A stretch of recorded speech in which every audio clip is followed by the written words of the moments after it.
How's everybody doing this morning? Doing good? Y'all are not quite as loud as the group I'm used to teaching in here. They give me a lot of feedback and a lot of response. Brother Anthony and Sister Susie are out of town today. They are on a vacation without their kids. Went down to San Antonio for the weekend. So make sure you text them, tell them you missed them. But he did ask me to teach today, and I'm excited because I have been telling him that I need to teach in here for the past about 4 or 5 years. And then I got married and realized I don't have as much to say as I thought I did. But I am excited. I am very thankful for this class. In my whole time here, I've only gotten to sit in on a class once or twice where I didn't have a class to teach, and I've always enjoyed it. Love the Olivers so much. They do such a great job teaching, and I tell him how much I appreciate him. In fact, in our church, honestly, the people in our church who are the solid, the foundation, the ones who really grow, it seems so many of them are the ones who are faithful to this class. And so if you want to grow in God, if you want to grow in ministry, if you want to grow in your marriage, I encourage you to be faithful to this class. And if you will take what he shares, what he teaches, and apply it to your life, then I will guarantee you it'll take care of about 99% of problems that there may be otherwise. And I go into his office all the time. We work together. We're buddies. And I go into his office all the time and ask him about marriage, ask him about life, ask him about these different things. And so I do tell the youth a lot. We know the story about the wise man and the foolish man, one who built his house on the rock, one who built his house on the sand. And I asked them, do you know what this story is about? Most of us would know this story, the parable that Jesus told, that there were two men. One built his house on the rock, one built his house on the sand. And most of us would say, if I asked you today, what is the rock that Jesus was talking about? A lot of us would say, well, it's Jesus. We need to build our house on Jesus. And I agree we need Jesus in our lives, but that's not what Jesus was talking about. What he said, building your house on the rock, is those who hear the word and do the word. It's not enough to just come. It's not enough to just hear, but we have to take what we hear and apply it. And the man who built his house on the sand is not one who never comes to church, is not one who never reads his Bible, is not one who never listens. It's the one who hears. So he's there, he hears, he gets it, but then he doesn't apply it to his life. And so the things that Brother Anthony teaches every week and that you hear in her, I encourage you to apply it to your life. And I promise you, it will change your life. It will help you. And so I am excited to be in here today. And it actually worked out really, really well, timing-wise, because we had been doing a series in youth on relationships. And so I talked about the first week we talked about the children's responsibilities to the parents. So those of you who have youth, just so you know the 3 things they're supposed to be doing at home that I've told them biblically is their responsibilities. They are to honor their parents, regardless of whether they think they deserve honor or not. They must honor, they must obey, and they are to learn from their parents. Then we talked about parents' responsibilities. And they were all excited to hear what their parents were supposed to be doing until I told them they're to train them, they are to discipline them. We talked about scriptures that says, beat your kids. Don't stop just because they're crying. You're going to deliver their soul from hell. Beat them and don't stop. They didn't like that one as much. And then parents are to provide for their kids. And then the last week we had youth service, we talked about marriage, dating, and friendship. And so I'd already had some of this down, had already been praying about it. I was excited when he asked me that I already had something kind of in place. And so in teaching youth, of course, all of us, I would say, in life, everyone wants to meet the right one, wants to fall in love, wants to get married, have kids, and live happily ever after. Right? That's the dream. That's you find the right one, they're so good looking, and then they're in love with you, and it's just butterflies and roses and running through the field and slow motion jumping into each other's arms, and that's how life is. It's happily ever after. Right? That's what Disney tells us. That's what movies and books tell us is when you find the right one, everything is easy after that. It's no work. There's no problems. There's no fighting. There's no issues. There's never anything wrong if you found the right one. And so we all hope for that and look for that. And I tell the kids, who you marry is the second most important decision of your life because it will affect every area of your life. After following God, who you marry is the second most important decision, but all of you in here have already made that decision. And once you marry someone, that's who you're stuck with. That's who you have to stay married to. Even if you get married and you find out maybe they weren't as perfect as you thought they were. Which, by the way, I've been married for literally hundreds of days. So I have a lot of experience with marriage. In fact, 9 days from now is our 2-year anniversary. And in those 2 years, I know we've made it a long time. Thank you. We're doing good. But in that time, I have found out that she is just as perfect as I thought she was when we got married. But I think she's found out I'm a lot less perfect than what she thought I was when we got married. But we're going to New York in a couple of weeks for our third honeymoon. We've already had our second last year, and this will be our third one. But marriage is so important. And so in teaching the youth, who created marriage? God created marriage. It was the first thing he instituted at creation. He created marriage before he created the church. He's the one that designed it and that developed it. So God created marriage as an example of our relationship with him. In the beginning, when God created everything, it's really interesting. In Genesis chapter 2, it says where Adam was alone, and God says it is not good for man to be alone. And the Bible is very specific. Everything in there is there for a reason. And if you pay attention, sometimes things will be a little out of place, but if you can look at it and kind of work out why it's there, it'll begin to make sense and it'll reveal some things. So God says it's not good for Adam to be alone. And then he brings animals to Adam to name. Well, it's kind of out of order. It kind of doesn't make sense until you realize what God was doing. He was bringing animals in pairs to Adam, showing him that everything else had a mate. For everything else, there was someone, there was something for them to love, for them to be with. And yet Adam was alone because God was alone. And so he was showing Adam how God felt because God created us to have a relationship with him. Our ultimate goal, our ultimate purpose is to know God, to have a relationship with him. And so marriage is that example of our relationship with God. It is the perfect example of how we're to relate to God. So the first reason God created marriage is as an example of our relationship with him. He also did it for our good, for our enjoyment. Marriage is supposed to be fun.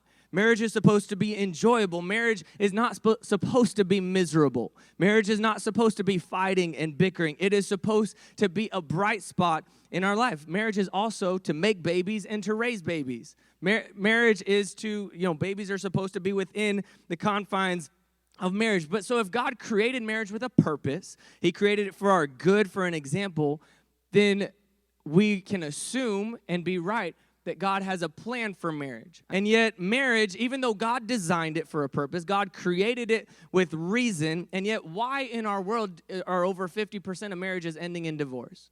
If it's God's will for marriage to be there and for it to be strong and for it to be an example of our relationship with him, then why do 50% of marriages end in divorce? Would any of us get on a plane that had a 50% chance of crashing? No, that would be retarded. That would be idiotic. None of us would do that. And yet, people keep trying. And even those who are married, how many of them are unhappy or are miserable? And I know this is true because before I got married, I cannot tell you the number of married men that came to me, and I was, I'm all excited. I'm about to get married. We're talking about the wedding, and it's all exciting. And these married guys keep coming to me and putting their hands on my shoulder and be like, Andrew, just wait till you get married for a couple years, then you'll understand. Or hey, just get ready, your life's almost over. Or hey, enjoy your freedom while you have it, because once you get married, there's not much. And I got so irritated and so frustrated at all these guys who apparently were miserable in marriage themselves that I kind of mouthed off to one because I got really irritated at people keep saying it. And I said, no, my marriage ain't going to be like that because I'm going to work at my marriage. And I'm going to try in my marriage, and I'm going to make sure it doesn't become like that. And yet, if so many are so miserable in marriage, why do people keep doing it? Why do people keep trying? And you see people, they're miserable in a marriage, they get divorced, and then they get married again, and they're still miserable, and they'll get divorced and get married again, just trying to find that meaning, trying to find someone to find that happiness with, and yet it doesn't work. And so if God created it, then there's a purpose, there's a plan for it. And so we're going to look today at just a few things that if you will apply to your life, that it will absolutely make your marriage work. So I'm going to tell husbands 3 things that you need to do. 3 things that in your marriage you are commanded by God to do. And then I'm also going to tell wives 3 things that you must do. And that's not my opinion. They are all from Scripture. Now, this is not so you can go home and when you're fighting, you can be like, well, yeah, the Bible says you're supposed to be doing that. What's wrong with you? This is for you to look at yourself, not because if both spouses will do their part, it'll create a great marriage. In fact, I do tell the young people, when you're going into a marriage, it is not about you anymore. It is about them. And if you will focus on, as a man, if you will focus on your wife's needs, if you will make sure she is fulfilled in every area of her life, and the wife will focus on the husband and make sure he is fulfilled in every area of his life. And you're worried about her more than you're worried about yourself, and she's worried about you more than she's worried about yourself. Instead of saying, well, I need this, and you should do for me this, and why don't you take care of me? Instead of focusing on yourself, focusing on them, when 2 people are in a marriage like that, their needs are met. Their needs are taken care of. They're fulfilled in the marriage, and they're not worried about me. They're worried about you. And in that situation, everybody is fulfilled, and everybody's needs are met. But what happens is we go into a marriage because we fall in love, and then we're worried about what I can get out of it. And then when that person doesn't do what you think they should do anymore, then you get mad and upset and begin to resent them. So let me get into this, the husband's responsibilities in a marriage. In Ephesians chapter 5, verse 23, says, for the husband is the head of the wife, even as Christ is the head of the church, and he is the Savior of the body. So the husband's first responsibility in marriage is to be the head. Now, that does not mean that the husband is the boss. This does not mean that the husband gets to boss his wife around and tell her what to do and say, hey, go make me a sandwich and demand that she does everything. But the husband is not the boss. I've seen men that they just run their wife ragged. They make them do everything. And it's funny. You know, different cultures are interesting. Of course, I'm a mix of cultures because I come from a white northern family, but I grew up in Japan. My dad had some southern roots. My mom was strictly from the north, and so there's this mix of cultures there. Then my wife is Hispanic. Her parents are from El Salvador, but she grew up here in the States. So our poor kids are going to be so confused about so many things because they're going to have Japanese, Salvadorian, American, and it's going to be all weird and mixed together. But it was interesting in getting married because these cultures come together. And Cassandra, growing up, she used to get so frustrated because she would see, at family gatherings where the men are all sitting on the couch watching a soccer game on TV, and the women are in the kitchen holding a baby, preparing a meal, and the husband sitting on the couch yells at their wife who's in the kitchen taking care of the baby, changing a diaper, and cooking all at the same time, which is not very sanitary. And still yells at the wife, hey, can you get me a cup of coffee? Or, hey, can you bring me a drink? And so the wife goes and gets a drink and brings it, and then the food's burning, and she's doing everything, and he's sitting there doing nothing. And Cassandra's like, I never understood that. And I was not raised that way.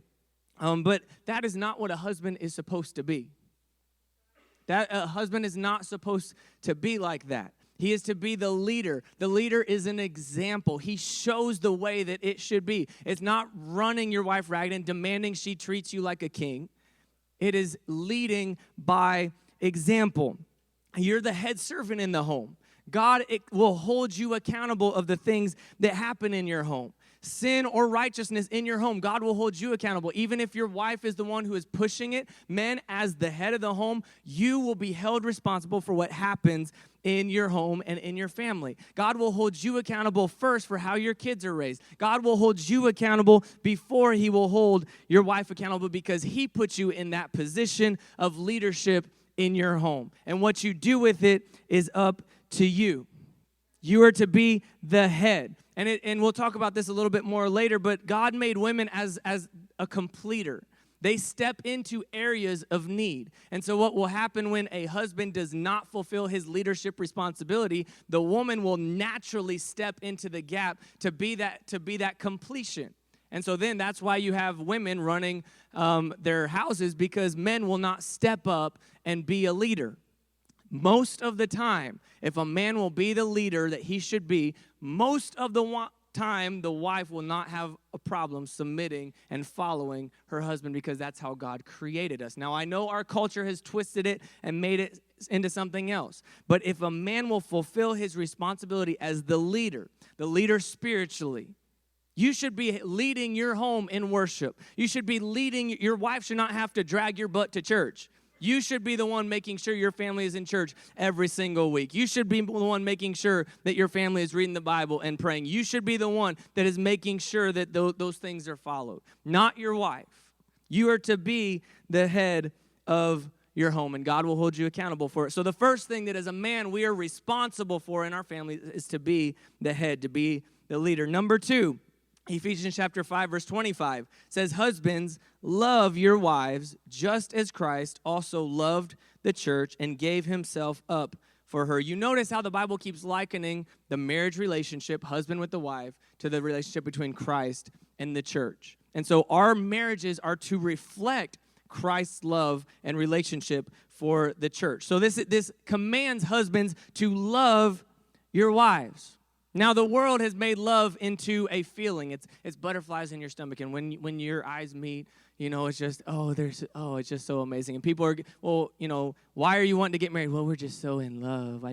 I can't live without him. We're in love. And then they're married a few months, and all of a sudden realize that those feelings don't last. But love, biblical love, is not a feeling. Biblical love is a decision that you make to love someone. You do not fall in love and fall out of love. You may fall into lust and fall out of lust, but love is a choice. Love is a decision that you make, that it doesn't matter based on feelings. I told the youth, the guys, when you are ready to love someone, no matter what she looks like, no matter, because she's not going to look the way every morning the way she did on your wedding day. She's going to wake up with bedhead. She might wake up with bad breath. She might, have babies and gain weight and not go back to her former skinny self. And even if that happens, you still have to love her. She may be disrespectful. You have to love her even when you feel like she is unlovable. You have to love her even during that special time of the month where she isn't very kind to you. You have to love her no matter what, because it is a command by God to love your wife. Not just sometimes, all the time. There was a man came in to see the pastor. This did not happen here, but there was a man that came in to see the pastor and sat down and told the pastor, I don't love my wife anymore. I don't love my wife. And the pastor said, well, you have to love your wife. The Bible commands you to. He's like, well, no, you don't understand her. She's a horrible person. She's hateful. She's spiteful. In fact, she doesn't even deserve to be called a wife. And so the pastor was like, well, okay. Well, who's your closest neighbor? And so the man's like, well, so-and-so, no. And okay, I think it's the Johnsons. And he said, no, who's someone closer than that? I said, no, they're my closest neighbor. No, who's your closest neighbor that puts her shoes under your bed and sleeps in the same bed with you every night? And the Bible says you have to love your neighbor, so you have to love her. And the man said, well, you know what? She's so horrible. She doesn't even deserve to be called my neighbor. In fact, she's my enemy. And it's like, well, brother, the Bible says that you have to love your enemy. And so no two ways about it. No matter what is going on, you have to love your wife. And it likens it to, in this verse, how Christ loved the church and gave himself for it. Aren't you thankful that God's love for us is not contingent on feelings and is not contingent on whether we deserve it or not? Because none of us would be here. And so husbands, in the same way God showed his love for you, you are to show your love to your wife. It is tied together. God's love for you is to be shown to your wife. And I'm sure most of you have heard this, but there are 5 love languages. Most of you have heard this, how people show love and how people feel love. Husbands, learn your wife. Find out how she feels loved. My wife, her biggest love language is acts of service. Now, she likes gifts, and she likes for me to tell her that I love her and tell her she looks beautiful, but more than anything else, if I do something for her, makes her feel loved. It was after Christmas. This is while we were dating. After Christmas dinner, she had been working hard in the kitchen all day. And after we had finished eating, she laid over on the chair next to her and fell asleep. So I got up quietly. I gathered all the dishes together. We were at her parents' house, and I washed all the dishes, cleaned everything up, and let her sleep. When she woke up, and she's not an emotional person, when she woke up, she cried and was like just so overwhelmed that I did, because that's how she feels loved. And so because I know that, I look for opportunities to show her that I love her. In the same way, how she shows me love, she finds out what makes me feel loved. And so learn your wives. Study them. Study so that you can really connect to her and make her feel loved. On a side note, there's also, and some of you may know this, some of you may not, there's also apology languages. Just like there's love languages, there's apology languages. My apology language is to explain why something happened. Well, this happened, and this happened, and this happened, so because of that, I did this, and I'm sorry. Well, when we first got married, we didn't have big fights over stuff, but the apology caused more problems than the first thing in the first place, because her apology language is, I'm sorry. That's it. You take responsibility, you say you're sorry, and you're done. To me, and so when I'm explaining all this to her, I'm just making excuses, and I never take responsibility for anything. And then when she does something and she apologizes and just says I'm sorry, she doesn't take it seriously. She just brushes it off. She don't even care. And then we thankfully we read a book that talked about this, and it was like light came on. We studied, we learned, we improved, we grew. And so then when we apologize, she knows what I need. And so she will apologize in the way that I need an apology. And in the same way, when I apologize to her, I just say I'm sorry and shut my mouth. And I've learned it works a lot better. Then later, I'll come back and be like, can I explain to you why it happened? And at that point, then we're able to talk. So study, learn how you can connect and help your wife. So number 1 is to be her leader. Number 2 is you must love her. And number 3, you must provide for her. 1 Corinthians chapter 5 and verse 8 says, but if any provide not for his own, and specially for those of his own house, he hath denied the faith and is worse than an infidel. Husbands, if you do not provide for your wives, you are worse than someone who does not even believe in Jesus and has denied Christianity altogether. That's how seriously God takes us providing for our wives and for our family.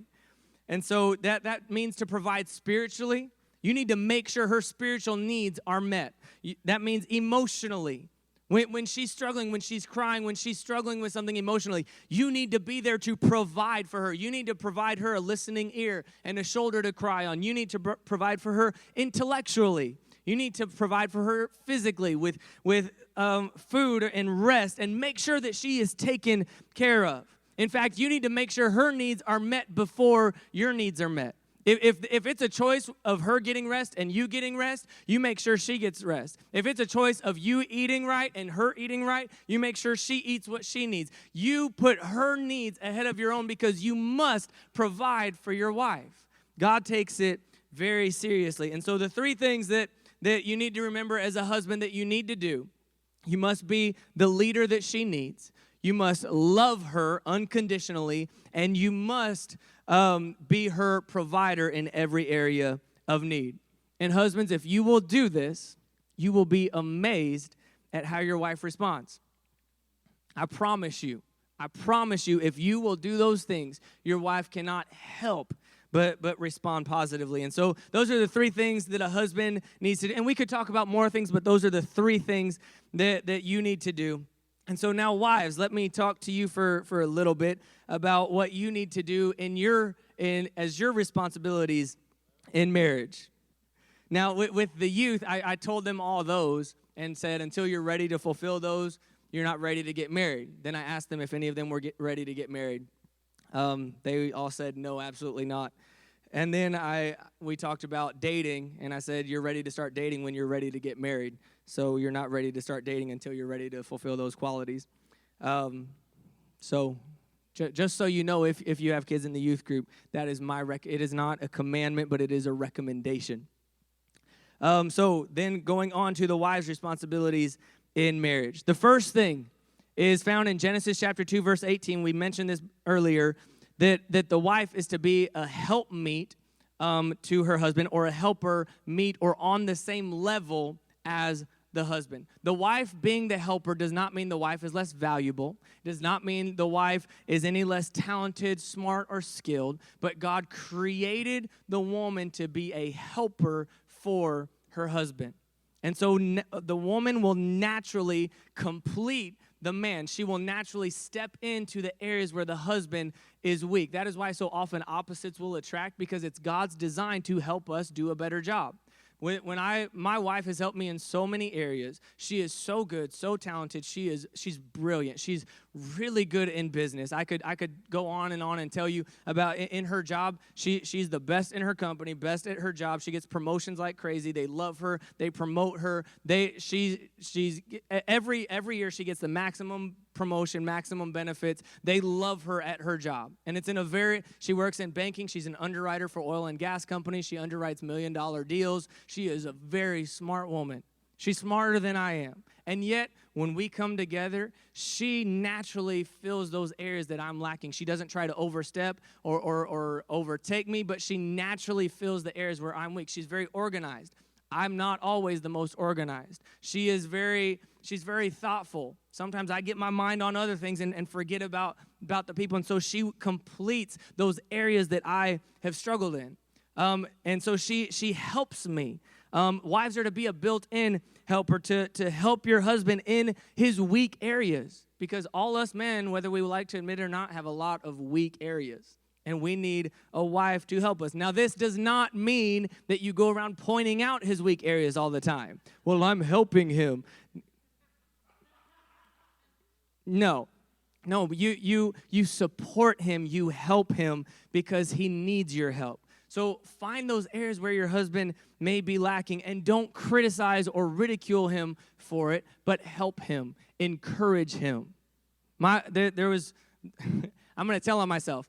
On our youth staff, and we have a fantastic youth staff that works with us, but I've never worked in a public job area where they do the kind of meetings and stuff that we do. I've worked in other areas, but it was like I drove for UPS. I drove trucks. I did more manual labor. It was not so much like in an office setting. And so I would run meetings a little disorganized and we'd get off track, and it was fun. We had a good time, but we didn't always accomplish everything we needed. Well, my wife comes from the business world where it's, you have an agenda and everybody has their stuff in a line. And so our first meeting that she sat in on drove her crazy. She was miserable. And so later she was like, hey, here's some areas. She did not criticize, but she helped me. And she gave me some direction. And thankfully, God, I may not have a ton of wisdom, but I had enough wisdom to hear the voice of wisdom. And so she helped me, and you can ask her. I do a lot better in those areas, but that was a weakness of mine, that she was able to help me. So the first thing for a wife to do is to be a helper. Second thing that a wife is to do is found in Ephesians chapter 5, verse 22. Wives, submit yourselves unto your own husbands as unto the Lord. Here again, he's likening your relationship as your relationship with God. The same way you must submit yourself to God, you must also submit yourself to your husband. Now, I know the world does not like that. They do not, the whole feminist movement, and, well, I'm just as good, and I can do everything you can do. And I'm not saying that women can't do what men can do, but biblically, the wife must submit to her husband. Now, that does not mean all women must submit to all men. There was a guy in a church that my dad pastored that thought all women were dumber than all men, and all women he was a single guy, and thought all women needed to submit to him just because he was a man. He thought my mom should have to submit to him because he was a man. And my dad let him know very clearly that was not the case, that she did not need to submit to him.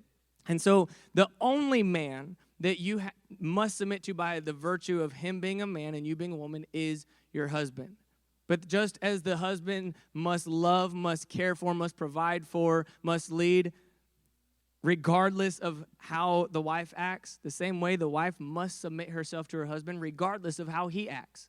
Even if you think he doesn't deserve to be submitted to, even if you think that you're smarter than him, even if you think that he makes dumb decisions, even if you disagree with him, you must submit to him.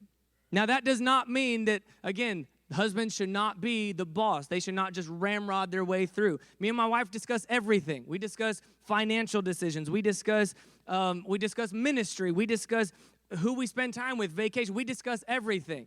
And generally, we come to a consensus on what we're going to do. But there are times where I say, we don't discuss it. I just say, this is what we're doing. And this is what, generally, those are spiritual matters that I feel God has spoken to me about. And in those cases, if God speaks to me, that's what we're doing as a family. And thankfully, she is such that she submits to it, does not argue. And if I make a mistake, does not come back later and be like, yeah, well, that's your fault. I submitted, and you made the mistake. Now, guys, when your wife is submitted to you, you take the responsibility for what you do. Hopefully, your wife does not come and throw it back in your face. But wives, you are to submit to him in every area. Now, what if your husband isn't in church? What if he isn't a spiritual man? What if you have kind of become the spiritual leader? You still have to submit to him. You have to submit to his leadership. You have to submit to his decisions. Now, you must always submit to the higher authority. So if your husband demands that you do something that is against the word of God, well, submit to the higher authority. Just like if your husband said, go murder that person, you're not going to go murder that person. Even if it seems like a small thing, if it is against the Bible, you obey the Bible, you submit to the Bible. But in matters where the Bible is silent or the Bible does not state what you should or shouldn't do, you have to submit to your husband. Now, if he makes bad decisions, pray for him that he'll make good decisions. But you must submit to him. It is a biblical principle. If there are extenuating circumstances where you feel like maybe you shouldn't submit, talk to Brother Anthony, talk to Pastor. But in general, you must submit to your husband. Now, rather than being overjoyed by that, guys, you should take that as a bigger responsibility. That's why you are to be the leader, and that's why God will hold you responsible. But you must submit to him. And number 3, Ephesians chapter 5, verse 33, the wife see that she reverence or respect her husband. The number 3 thing that wives you need to do for your husband is to respect him. The same way the greatest need for a woman is love. She needs to feel love. That's why the Bible commands a husband to love their wife. A wife needs her husband's love. A husband, more than love, and I want my wife to love me, but more than love, a man needs respect. There's a great book. If you've never read it, I encourage you to read it. It's called Love and Respect, and it deals with this concept that for women, they get fulfillment through love, through intimacy, through kind words, through touch. However she feels love, that's what she craves. The same way, ladies, you crave love, a man craves respect, and he will find respect wherever he can get it. And so whatever you have to, you may say, well, he's not respectable. Respect him anyways. Every man has an area of his life that he is respectable in. And so you find those areas and you respect that and you talk about it and you build him up and you encourage him and you tell him how great he is and how proud of him you are and you build him up. And in the book, it talks about this cycle that a lot of marriages go through, the downward spiral, where if a woman does not feel love, she will nag at her husband and just try in any way possible to get love. Well, you don't care about me. Well, you don't do this. And just trying to get her husband to show her some attention. Well, when a man gets nagged at or ridiculed or torn down and disrespected, what does he do? Shuts down. Just doesn't talk. Or if he does talk, it's short, it's harsh, he'll yell at her maybe, but he closes down. He closes down emotionally. Well, what does that make the wife feel like? Unloved. So what does she do? She tries even harder for love by nagging, for demanding, for just trying to break through that wall that he's put up. Well, what does happen to him? He feels disrespected. So what does he do? He closes down and doesn't show love. And it's this cycle that we end up on. Well, she doesn't show me respect, so I'm not going to show her love. And he doesn't show me love, so I'm not going to respect him. But if someone in the marriage will break that cycle, and the husband will show love, and the woman will show respect, and break that cycle, then again, that fulfillment will be there. And honestly, wives, does it matter if you're right in a situation? Does it matter, honestly, who did what? Does it matter if something happened in 1982 or 1988? Does it matter in those little details who wins an argument? Or does it matter more that the trash gets taken out, the oil gets changed in the car, he provides for you, he takes care of you? And guys, does it really matter if you're right about an argument, about who did what? Or does it matter more that you get a back rub at night or whatever else you would like to happen in your marriage? I think it matters more that your wife is fulfilled. It matters more that the husband is fulfilled. And in closing, in dating, everyone always talks about finding the right one. If I can just find the right one, I know everything's going to be great. I know it's going to be so wonderful. If I can just find that one that fulfills me, that one that meets all my needs. And then you get married and you end up realizing that no one can fulfill all your needs because God is the only one that can do that for you. But then you get married and you find out all these things that are wrong with them, and then people feel like, well, I made the mistake. I didn't find the one, and so therefore the one is still out there. And so then they end up talking about divorce, which, by the way, the word divorce should not be in your vocabulary in marriage. No matter what, no matter how difficult it gets, there should never, ever be a time where you mention, well, I'll divorce you, or I'll leave you, or I'll do. Divorce should not even be a topic of conversation, ever, ever. It does not matter. The only situation that the Bible makes allowance for divorce is in the case of infidelity, and even then, it's preferable that you work it out. But besides that, you cannot talk about divorce or get divorced. But what if, instead of focusing on marrying the right one or being with the right one, what if all of us focused on being the right one? Instead of demanding that they do for you, what if you looked at how you can do for them? What if we learned to listen before we speak? What if we learned to care for them more than we cared for ourselves? What if we learned to give without expecting anything in return? What if we learned to sympathize with their hurts without ridiculing? What if we learned to pray for them and pray with them? What if we learned to study the Bible together and talk about what you learned in your home? What if you got involved in ministry together? What if you learned to worship God together? What if you become who they need you to be? What if you learn to provide for their needs, not just your needs? And if we had marriages like this, and I'm thankful for a church with strong marriages. It's the backbone of the church. If we can have strong marriages, you'll have a strong church. As a youth pastor, there's nothing more important to me than strong marriages. Because I can point to you kids that come from strong marriages and how their lives are, and I can point to you to kids that come from weak marriages or broken homes and the difficulties that they go through. I'm thankful I'm not the family pastor and have to sit there and counsel people who are going through marital problems. But as a youth pastor, I can't tell you the number of times I've had to counsel kids whose parents are having marital problems and how much it's destroying them and breaking them apart. And they cry and weep and just, I don't know what to do. And I have to tell them it's not you, it's them. They're making the decisions. There's nothing wrong with you. Because kids ultimately are the one who suffer when there's a bad marriage. If you're in a bad marriage, I'm sorry, you can make it better. Your kids are stuck with you. They didn't get to choose you. You chose who you got married to. They didn't get to choose who they were born to. And so for your kids' sake, make your marriage strong. Because, in fact, if you know how God keeps likening marriage to the relationship with him?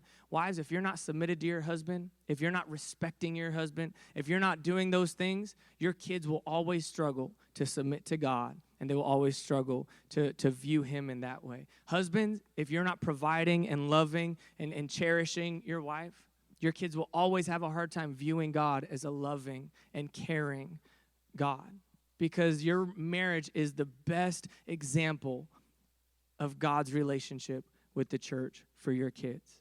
That he brings it back to that again and again. So in closing, Ephesians chapter 5, verse 25 says, husbands, love your wives, even as Christ also loved the church and gave himself for it. We must make sure that we have strong marriages.